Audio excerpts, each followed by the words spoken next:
Welcome to সুখের খামার। আজ আপনাদের দেখাবো আমাদের গেস্ট হাউসে ফুটে ওঠা পিটুনিয়া ফুল। কি সুন্দর করে ফুল ফুটেছে। এই ফুলটা শীতকালে ফোটে এবং গাছ একবারই ফুল দিয়ে গাছ বাঁচে না। খুব চমৎকার। এই গাছের বিশেষত্ব হলো এই গাছে নানান ধরনের ফুল ফোটে, নানান কালারের ফুল হয়।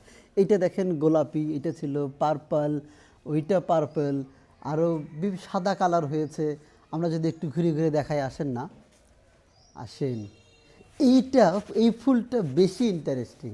এইটা হলো একই সাথে সাদা এবং গোলাপি দুটো একসাথে হয়েছে, যেটা আমার কাছে মনে হচ্ছে যে এইটা সব থেকে সেরা একটা ফুল। ফাঁক থেকে দেখতে খুব ভালো লাগে।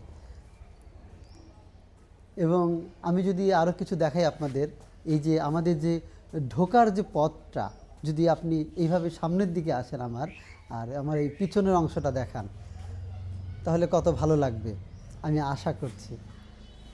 যারা এরকম একটা গ্রামের বাড়ি দেখতে চান, এরকম একটা গেট দিয়ে ইন করতে চান, তাদের জন্য এখানে অবশ্যই আসতে হবে বলে আমি মনে করি।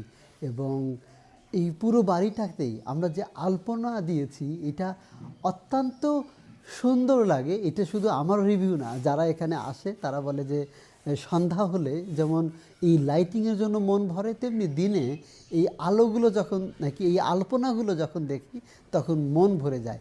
বিশেষ করে আমার দুটো ফুল খুব ভালো লাগে। একটা হলো এইখানের এই যে সূর্যমুখী ফুল, এটা একটা 3D টাইপের। এটা ক্যামেরায় বোঝা যাচ্ছে কিনা আমি জানি না, দেখলে মনে হয় যেন ফুলগুলো বেরিয়ে এসেছে। এটা আমার খুব ভালো লাগে দেখতে। একই সাথে আমার বিশেষ ভালো লাগে এইটা, যদি আপনি একটু ফাঁক থেকে দেখান, মনে হবে যেন একটা, আমরা লিখেছি সুখের খামার এগ্রো ভিলেজ, যে আমরা এই ভিলেজটা কল্পনা করছি, এরকম একটা ভিলেজ আমরা বানাতে চাই। সেইখানে আমরা খুব এইটাকে হালাল তরিকাতেই করার চেষ্টা করছি। আপনারা হয়তো এখানে মানুষ দেখছেন বা ছাগল মুরগি দেখছেন, কিন্তু এগুলো কোনো অবয়বই, শুধুমাত্র মনে হয় যে এটা এরকম।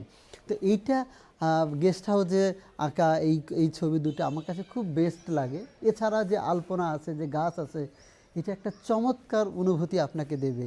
এই উঠানে যখন শীতের সকালে আপনি বসবেন, আপনার মন ভরে যাবে বলে আমি দৃঢ়ভাবে বিশ্বাস করি।